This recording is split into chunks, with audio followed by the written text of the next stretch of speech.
గాంధీ గారు నమస్తే అండి. మరి ఏదైతే రాజధాని నిర్మాణం కోసం 2015 ల్యాండ్ పూలింగ్ యాక్ట్ ప్రకారం 33,000 ఎకరాల భూమిని సేకరించింది అప్పుడు ప్రభుత్వం.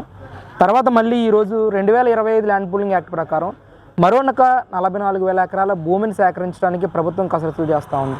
ఏంటి అసలు అమరావతి రైతులు చంద్రబాబును వ్యతిరేకిస్తున్నారా? 44,000 ఎకరాలు ఇవ్వడానికి సంకోచిస్తున్నారా? ఏంటి అసలు అమరావతి రియల్ గ్రౌండ్ లెవెల్ పరిస్థితి ఏంటండి అసలు?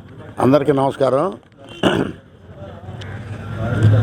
చంద్రబాబు అంటేనే ఒక నమ్మకమైన వ్యక్తి, ఒక నమ్మకమైన ముఖ్యమంత్రి రాష్ట్రానికి కానీ ఉమ్మడి రాష్ట్రానికి కానీ. రైతులు ఎవరు చంద్రబాబు నాయుడికి ఇవ్వటానికి ఎవరు వెనకం చేయట్లా. కాకపోతే గతంలో జరిగిన దాన్ని బట్టి రైతులు వెనకడిగేస్తున్నారు. ఇక్కడ ముంగల భూములు తీసుకున్నారు కదా మీరు 33,000 ఎకరాలు, దాన్ని ఇంతవరకు ఏం చేయలేదు మీరు. మరి మేము ఇప్పుడు ఇస్తామనుకో, మళ్ళీ రేపు జగన్ గెలిస్తే ఏంటి పరిస్థితి? మా పరిస్థితి ఏంది? రోడ్ల పాలే కదా. అట్లానే అంత ముంగల మేము మా మహిళలు కానీ ఇక్కడ ఉన్న రాజధాని రైతులు రోడ్ల పాలు చేస్తే మమ్మల్ని కనీసం అన్నం కూడా తినలేదు. మా ప్రభుత్వంలో కనీసం ఏమన్నా ఒక షెల్టర్ ఇవ్వడానికి కూడా ఒప్పుకోకుండా షెల్టర్లు కూడా ఇవ్వలేదు మాకు. ఏది మేము దేవస్థానం న్యాయస్థానం టు దేవస్థానానికి పాదయాత్ర పెడితే మాకు షెల్టర్లు కూడా ఇవ్వలేదు ఆ ప్రభుత్వం. మరి అది రిపీట్ అవ్వదని ఏంటి మాకు నమ్మకం? ఇప్పుడు నా ఒక్కోటితోటి ఎత్తే గెలవడం, నా ఒక్కోటి అయిపోతే ఓడిపోడు. కాబట్టి ఇది ప్రజా తీర్పులో రేపు ఏం జరిగిద్దో 19లో వస్తాడని వాస్తవంగా నేను ఒక కాంగ్రెస్ వాదిగా చెప్తున్నా. 19లో చంద్రబాబు నాయుడే గెలుస్తాడని నేను ఊహించా. ఎందుకు గెలుస్తాడనుకున్నానంటే ఆయన చేసిన సంక్షేమ కార్యక్రమాలు కానీ, అభివృద్ధి కార్యక్రమాలు కానీ, పోలవరం కానీ, రాజధాని కానీ కొన్ని ప్రాంతాల్లో చేసిన పనులకైనా మరి నేను గ్యారెంటీగా చంద్రబాబు గెలుస్తాడు ఇవ్వాలి అని నేను తెలుగుదేశం వాళ్ళ మీదే పందెం కాసే పరిస్థితికి వెళ్ళిపోయా. మరి ఏమైంది? 23 సీట్లు పడిపోయింది తెలుగుదేశం పార్టీ. ముంగళ ఇది చేస్తే తర్వాత ఆయన 1,00,000 ఎకరమైనా ఇస్తారు చంద్రబాబు నాయుడు గారి. నమ్మకం లేకపోవడం అనేది ప్రశ్నే లేదు. తెలుగుదేశం పార్టీ నమ్మకుండా అసలు ఉండరు ఆంధ్ర రాష్ట్రంలో. నేను కాంగ్రెస్ వాదిగా చెబుతున్నా, నేనే నమ్ముతా చంద్రబాబు నాయుడిని. 100% నేను నమ్ముతా ఆయన్ని. ఎందుకంటే ఆయన చెప్పిన మాట తప్పడో అయితే ముందు వెనక చేస్తాడు. భగవంతుడు కూడా అన్నీ చేస్తాడా? నిన్నే విలేకరుగా పుట్టించాడు, నన్నే మాట్లాడరాని పుట్టించాడు. అంతేగా నిన్ను ఒకగా పుట్టిస్తే దానికి విలువే ఉంటుంది. అందుకని చంద్రబాబు నాయుడు గారి మీద నమ్మకం లేకపోబట్టి కాదు, ముంగలు ఇది చేసి దీన్ని చట్టబద్ధత చేస్తే ఖచ్చితంగా 1,00,000 ఎకరాలు ఇస్తారు కావాలంటే చంద్రబాబు నాయుడికి. అంటే అమరావతి ఏకైక రాజధానిగా ఉండాలని చెప్పి పార్లమెంట్లో చట్టబద్ధత చేయాలని కోరుకుంటున్నారా రైతులు? ఖచ్చితంగా పార్లమెంట్లో మన ఎంపీలు కూడా, నేను కూడా ఎంపీలు కోరుకునేది అదే. మన ఎంపీలు ఉన్నాడు, ఇవాళ మా ఎంపీ గారే ఉన్నాడు, మరి పెమ్మసాని చంద్రశేఖర్ గారు, అట్నే శ్రీకృష్ణదేవరాయలు గారు ఉన్నారు మా జిల్లాలోనే. మరి భరత్ గారు ఉన్నారు నెంబర్ 1. మరి రామ్మోహన్ నాయుడు గారు ఉన్నారు మాజీ మినిస్టర్ గారు, పౌర విమానయాన శాఖ మినిస్టర్ గారు. మరి నెంబర్ 1గా వాళ్ళు ఉన్నారు ఎంపీలు. రేపు 21 వర్షాకాల సమావేశాలు మొదలవుతున్నాయి. ఈ మొదలయ్యేటప్పటికి వాళ్ళు మరి ఎగువ సభలో కానీ దిగువ సభలో కానీ ఎక్కడైనా సరే రాజ్యసభ సభ్యులు కూడా ఉన్నారు కదా, ఎక్కడన్నా కానీ వాళ్ళు గళవెత్తి ప్రశ్నోత్తరాల సమయంలో మరి ఆ ప్రశ్నకి వీళ్ళు ప్రశ్నలు వేసి మరి మాకు చట్టబద్ధ మరి 11 సంవత్సరాలు అయింది రాజధాని ఇక్కడ పేరు పెట్టి. మరి దానికి వాళ్ళు చట్టబద్ధత చేపించుకొని వస్తే మేము అప్పుడు ఛాలెంజ్గా వాళ్ళకి పూల పల్లకిలో ఊరేగిస్తాం ఎంపీలు 4గురిని. మరి వాళ్ళు చేసుకురావాలి. మరి అది మన చంద్రబాబు నాయుడు గారు ఆయన ఒక్కడే చేయలేడు కదా అన్నీ. అంటే గాంధీ గారు ఇక్కడ చట్టబద్ధత చేయడం వల్ల ఏంటి ఉపయోగం అసలు? లోకల్ ఏం జరిగింది చూడలేదు నువ్వు? మరి ఇప్పుడు చట్టబద్ధత చేయకపోవడం వల్లనే లోకల్ కట్టడాలు ఎన్ని కట్టారు? అవన్నీ గ్రాఫిక్స్ అన్నారు వైసీపీ వాళ్ళు వచ్చి. మరి ఇక్కడ ఎన్ని కట్టడాలు కట్టారు? అసెంబ్లీ అవి లేచిన ఫౌండేషన్ మొత్తం లేచినాయా? ఇక్కడ అసలు మరి తాత్కాలిక అసెంబ్లీ అన్నాడనే కదా మరి వాళ్ళు దీన్ని రద్దు చేయాలనేది. మరి అక్కడ ఎమ్మెల్యే క్వార్టర్స్ అయిపోయినాయా? ఎమ్మెల్సీ క్వార్టర్స్ అయిపోయినాయా? మరి అక్కడ ఉద్యోగస్తులు క్వార్టర్స్ అయిపోయినాయా? 90% అయినాయి కదా. ఏమన్నారు దీన్ని మొత్తాన్ని? అవన్నీ గ్రాఫిక్స్.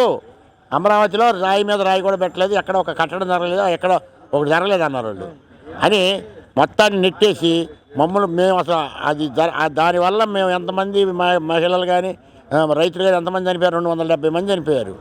ఇది మనా చేసుకొని దిగులు వేసుకొని భూములు ఇచ్చాం, మన పిల్లలు ఏమవుతారు, మన భవిష్యత్తు ఏందని. మరి అదే పరిస్థితి రిపీట్ అయితేనే ఆలోచిస్తున్నారు. అందుకనే చట్టబద్ధత చేయమంటున్నాం. రేపు వచ్చేవాడికి కూడా ఇది ఉండకుండా చంద్రబాబు నాయుడు గారిని ఇప్పుడు నమ్మకం ఇంకా ఎక్కువ నమ్ముతారు.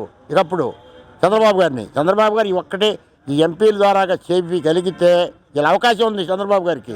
నేను కాంగ్రెస్ వాదిగా చెబుతున్నా, ఇవాళ ఈయన సపోర్ట్ లేదు, తెలుగుదేశం సపోర్ట్ లేనిది అక్కడ బీజేపీ బనగడ లేదు. ఇంకోటి కూడా చెప్తున్నా, ఆయన ఆర్ఎస్ఎస్ ఆయన ఎవరు మహత్ గారు మరి ఈయన కూడా దిగిపోమన్నాడు, రిటైర్ అవ్వు నువ్వు, నీ పరిస్థితి అయిపోయింది అన్నాడు. ఏముంది మోడీ గారిని, ప్రధానమంత్రి గారిని. మరి అయ్యా ప్రధానమంత్రి గారికి కూడా విన్నవిస్తున్నాను నేను, ఆయన కూడా పెద్ద మనసు చేసుకొని మరి వెళ్తా మరి ఆంధ్ర రాజధాని అమరావతి అని చట్టబద్ధం చేస్తే ఆయనకి మంచి పేరు ఉంటుంది. మరి మా ఎంపీలకు కూడా మంచి పేరు వచ్చింది, మా చంద్రబాబు గారికి, ఈ ఆంధ్ర రాష్ట్ర ముఖ్యమంత్రి గారికి కూడా మంచి పేరు వచ్చింది. మరి ప్రజలందరూ కూడా మరి మర్చిపోకుండా ఉంటారు వీళ్ళిద్దరిని. ముఖ్యంగా గాంధీ గారు ఇప్పుడు 44,000 ఎకరాలు తీసుకోవాలని చెప్పేసి ఒక జీవోని కూడా రిలీజ్ చేశారు, ఒక ల్యాండ్ పూలింగ్ యాక్ట్ని కూడా తీసుకొచ్చారు. ముఖ్యంగా గ్రామ సభలు జరుగుతూ ఉన్నప్పుడు రైతులు ఏ విధంగా ముందుకు వస్తూ ఉన్నారు, అసలు ఇవ్వడానికి సముచితంగా ఉన్నారా? ముందు ఇవ్వడానికి సముచితంగానే ఉన్నారు. కాకపోతే ఏంటంటే వాళ్ళకి వచ్చిన అనుమానాలు, ఫస్ట్లో వీళ్ళు 33,000 ఎకరం భూములు ఇచ్చారు, వీళ్ళు రోడ్డును పడ్డారు. రోడ్డును పడితే అప్పుడు ఆ రాష్ట్ర ప్రజలు మొత్తం సహకరించారు, వీళ్ళకి సహకరించారు. కాబట్టి వాళ్ళు ఎట్టగట్ట చంద్రబాబు నాయుడిని మళ్ళీ నిలదొక్కగలిగారు, చంద్రబాబు నాయుడిని గారిని నిలబెట్టారు, ఆంధ్ర రాష్ట్ర ప్రజలు మళ్ళీ ముఖ్యమంత్రి చేయగలిగారు. ఇప్పుడు రేపు మేము ఇచ్చిన తర్వాత చంద్రబాబు గారు ఓడిపోయి మళ్ళీ జగన్ గారు గెలిస్తే మరి మా పరిస్థితి ఏంటి? మాకు సహకరించే వాళ్ళు కూడా ఎవరుండరు అప్పుడు. ఎందుకంటే ముంగళాలు చూసి మీరే ఇచ్చారు ఎదవల్లారు అంటారు అని కొంతమంది రైతులే నాకు చెప్పారు, చాలామంది రైతులు చెప్పారు నాకు. రేపు జరగబోయేది ఇది, చంద్రబాబు నాయుడు గారు ఓడిపోలేని మన చేతుల్లో ఏమైనా ఉందా? ఇందా చెప్పాను కదా నేను, నా ఒక్కోటి ఎత్తుకెళ్ళడం, నా ఒక్కోటి అయిపోతే ఓడిపోడని. మరి దానికోసం రైతులు వెనకడుగు వేస్తున్నారు. కానీ లేకపోతే చంద్రబాబు గారిని భూములు ఇవ్వడానికి మేము ఇలా అలా చంద్రబాబు గారిని నమ్మాక ఇక్కడ రైతులు మొత్తం ఇచ్చే 33,000 ఎకరాలు 29 గ్రామాల రైతులు.